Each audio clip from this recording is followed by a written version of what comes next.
My name's Chris. My speech is going to be on should self-driving cars be legal. Not long ago, self-driving cars seemed like science fiction. Google is now operating so-called autonomous cars in California and Nevada. And last week at the annual Consumer Electronics Show in Las Vegas, Toyota and Audi unveiled prototypes for self-driving cars to sell to regular buyers.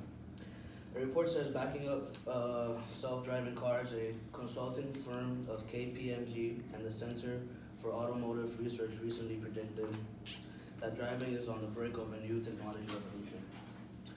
Questions that are being asked is should they be legal, and if they are, how the laws of driving have to adapt, and so who would pay the speeding tickets and who would be liable for the crashes. There will be 5 positive benefits of self-driving. First off is fewer accidents. The leading cause of most automobile accidents today is driver errors of alcohol, drugs, speeding, aggressive driving, etc., which is all contributing factors. Self-driving cars would practically eliminate all those accidents altogether. Second is decreased traffic congestion. One of the most leading causes of traffic jams is selfish behavior among drivers. It is shown when drivers space out and allow each other to move freely between lanes on the highway. Traffic continues to flow smoothly and regardless of the number of cars on the road. Lower fuel consumption. Self-driving cars will know what the cars in front of them were going to do before they did it. It has been proven that the hard braking and so-called jackrabbit starts to waste fuel. Self-driving cars could be programmed to eliminate this style of driving altogether. And the fourth is hunting for parking eliminated. So say you go to a shopping mall, and the first thing you gotta do is find parking. So it's basically packed most of the time, so you gotta park far from the place. Another example is you dress up nice for a restaurant on the weekend, you go to a nice restaurant, it's usually packed, so you gotta park maybe a block or more if anything.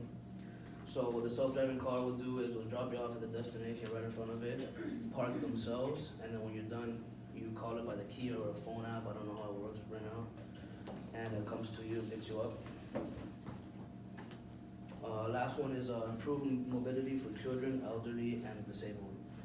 If you're blind, can't walk, or you're older, and your reflexes and your memory have concern you about driving, self-driving cars can ease the burden of transportation considerably.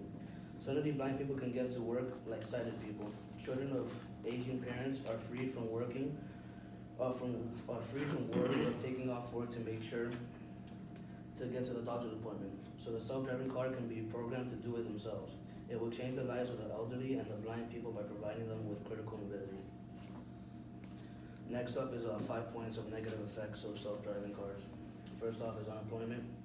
If cars, trucks, and buses start driving themselves, people who are earning a living from driving these vehicles will suddenly find themselves out of a job.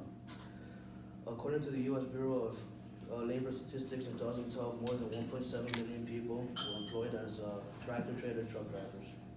Taxi and delivery drivers accounted for another 250,000 jobs, which is the same number of jobs lost during 2008 due to the Great Recession. The total number of potential jobs lost will grow to a staggering $4 million.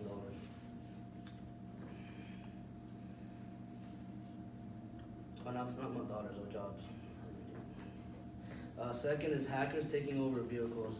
So there was a security expert that was able to hack prototypes of a Tesla Model S and a Jeep Cherokee that they made for self-driving. It's a problem because hackers in the future could do it purposely to make it crash.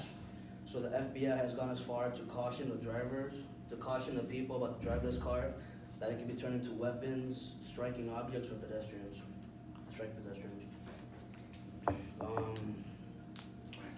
Third point is the auto industry. People will rely more and more on calling a driverless car from a shared fleet similar to calling an Uber, causing a decline in the private ownership of cars. Why own an expensive machine prone to breaking down when you can simply summon a driverless car to take you wherever you please upon your request? This would destroy more jobs in the auto industry.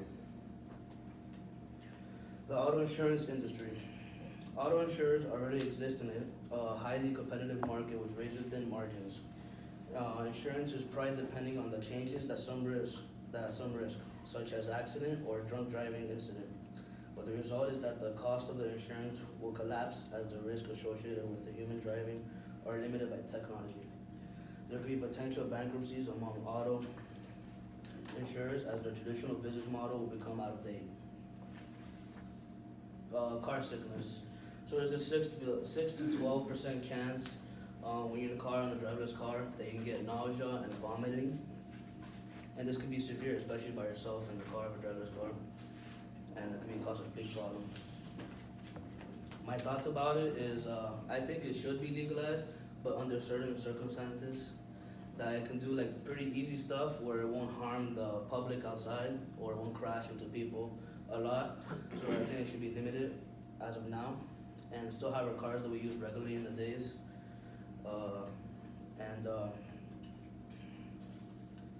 Yeah, I think they should do more trials about it, continue doing more trials until they're 100% or more percent chance that it won't ever happen. Because it's a big step into the future. To conclude this, I talked about my many positive and negative effects on my speech and gave my thoughts about what I think should happen.